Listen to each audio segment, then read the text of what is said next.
Australian sport champion and world champion, a CEO, university lecturer and newspaper columnist turned inspirational speaker and wellness expert. Can I get a wow?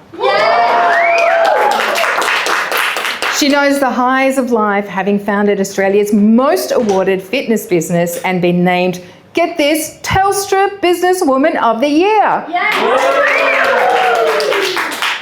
But she knows what it means to be blindsided, facing life-altering adversity and coming back stronger than ever.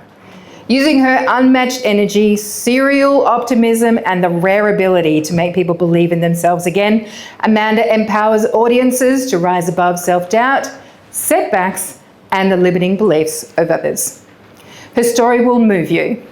Her presence will lift you. And her message will stay with you long after she leaves the stage. Please welcome the unstoppable force, the wellness queen herself, Amanda Coombe.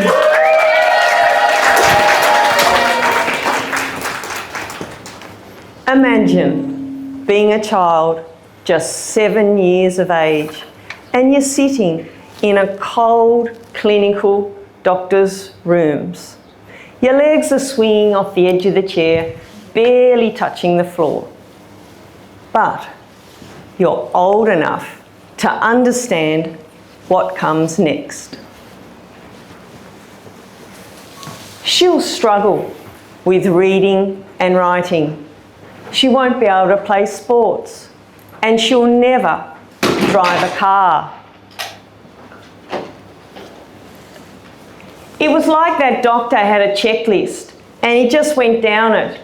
Everything that was on it was things that kids love. And he said, no, no, no. Have you ever felt your life candles have been blown out? Yes. Who told you what you couldn't be? Was it a teacher, a parent, a work colleague, or a so-called expert? That day, I wasn't just diagnosed, I was defined.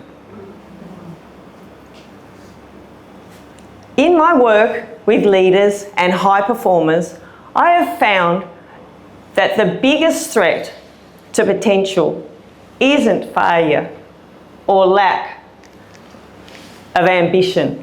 It's being blindsided.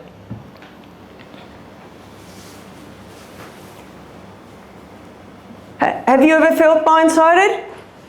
You know that feeling, right? When everything's going okay, and then out of nowhere, a relationship breakdown, a restructure, or a diagnosis. Wouldn't it be great never to be blindsided again? Research by Deloitte shows that 60% of executives did not see their biggest career derailment coming. And IMD Business School strongly links being blindsided with lack of strategic resilience. There was this one day in 1974 when my parents and I drove from Burnie, a small town on the northwest coast of Tasmania. We were off to the big smoke for my annual eye examination. We walked in to the double-storey Federation home, to the smell of must meets medicine and the sound of creaking floorboards underneath our feet. I was tall for my age, but I could barely see over the counter as the receptionist asked Mum for my name. No Netflix, no iPads back in the 1970s, just the sound of the ticking clock and a few little golden books. As we waited, my then alcoholic father leaned over, smelling of last night's beer, and said, "Amanda, remember to listen to everything the doctor tells you." I said, "Yes, Dad." Because you see, if you haven't already noticed, this eye looks very different to this one. I was born medically blind in my left eye. Just 5% sight. Raise your hand. Cover your eye. Look around the room. That's what my world has looked like for the past 50 years, plus GST and some. That day could have crushed me. But instead, it ignited a fire inside of me. And over the years, I've developed a roadmap, not just to cope with being blindsided, but to grow through it. It's called VIEW. And today, I'm going to share with you the first 3 steps of the VIEW roadmap so that you're never blindsided again. The first part of the VIEW roadmap is about vulnerability as your visibility. I heard what the doctor said that day, and I made a decision, and that was that no fossil of a doctor, no matter how many fancy letters he had after his name, was going to define my life. I had big dreams. I was going to university to become an Olympian and to see with this eye everything the world had in store for me. But we've all had a doctor's moment, right? Someone who told us we're not enough. And maybe, even for just one moment, you believe them. But being vulnerable and owning our story, it doesn't make us weak. It makes us real. It makes us be seen. And I could have hidden behind my glasses, just like you can hide behind your desk or data. But when we allow ourselves to be seen, it helps us build trust and it helps us build connection. I was told at 7, no sport. But at 10, I ran a half marathon. Yeah.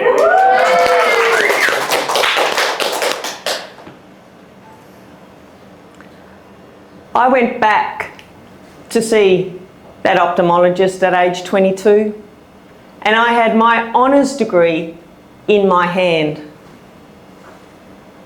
Because you see, only 2% of people who have a severe visual impairment graduate from university. Wow. Who told you what you could never be? The I in the VIEW roadmap is about intuition over information. Sure, the doctor had data, but I had intuition. And even at 7, I knew he was wrong. At 12, I met Robbo, a coach, and that changed everything. He didn't pity me, he pushed me. And he saw in me what that doctor never did. And at 15, he had me playing A-grade women's basketball. And at 17, I was flying around Australia most weekends playing in the Women's National Basketball League. Early morning runs in near 0-degree temperatures, shooting 100 baskets a day. First to practice and last to leave. Why? Because I trusted my intuition over someone else's opinion. Do you ever feel like you're drowning in data? Yes. And you're unsure of what to do? You don't need another spreadsheet. You need more self-trust. And your intuition, it won't shout at you, but it never lies. The E in the VIEW roadmap is about edge. Halfway through grade 5, we moved from Burnie to Hobart. And at the end of year 6, I'd won the top academic prize. High school started like a dream. Top maths and English class, cross-country champion, athletics champion, even with a broken arm. But I wore glasses. My left eye wandered. My head tilted. And back in the 1980s, that made me a walking target. The bullying was cruel. Cross-eyed, four eyes. Then one day in science class, when the teacher left the room, Mary got this giant syringe full of water. She came over and she squirted it down my back, making it look like I'd wet myself. The class erupted in laughter like teenagers do. I ran home, soaking wet and broken. But that day taught me something that no classroom ever would, and that is that struggle creates edge. What's your edge? The one that's been born out of what you've overcome. Have you forgotten you've even got one? When was the last time you used it? When you lack vision in one eye, you become aware of everything else. I've become deeply tuned to presence, tone, and energy. And that's become my edge in business, sport, and leadership. And when I stood on the podium at the World Masters Athletics Championships with a gold medal around my neck as a world champion, I knew this. I hadn't just beaten the odds, I'd redefined them. And yes, I've got a driver's license. It's to drive a bus, and you may not want to get in the bus now that you know what you know, but that's okay. So I ask you, are you listening or are you living? I heard what the doctor said that day, but I certainly didn't listen, and neither should you. Because the world will try and blindside you with doubt, labels, and diagnosis. But you choose what you see, what you believe, and who you become. It's not your limitations that define you, it's your view.